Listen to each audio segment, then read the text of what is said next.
This is the Lone Crater YouTube. We hope this video helps. In this video, I will explain how to cook Yong Tau Foo soup. This delightful dish involves a variety of fresh ingredients, typically tofu and vegetables, filled with a delicious paste. We will explore creating a light yet flavorful broth, often made with dried anchovies and soybeans, which forms the perfect foundation for our stuffed components. Get ready to learn the steps to prepare this comforting and customizable meal right in your own kitchen.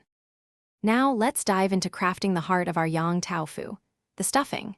You'll want to start with about 200 grams of fresh fish paste, often made from yellowtail or mackerel, seasoned with a pinch of salt, a dash of white pepper, and a teaspoon of cornstarch for binding. For vegetables, gently remove the seeds from items like bitter gourd or bell peppers. Then, with a small spoon, carefully fill each piece with your savory paste, ensuring it's packed firmly, but not overflowing. With our ingredients stuffed, it's time to cook them to perfection. You can choose to gently pan-fry your stuffed items for a few minutes on each side until they achieve a beautiful golden brown hue, adding a lovely texture. Alternatively, you can directly simmer them in your prepared broth. For the soup, bring about 1 liter of water to a boil with dried anchovies and soybeans, letting it simmer for at least 30 minutes to develop a rich flavor. Add the stuffed items and cook for about 15 minutes until tender.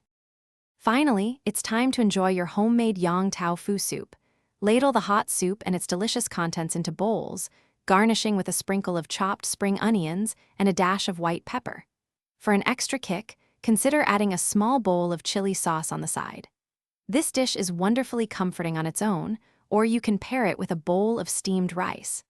Any remaining soup can be stored in the refrigerator for up to 3 days, perfect for a quick meal later. Thanks for watching. Consider subscribing if we helped you.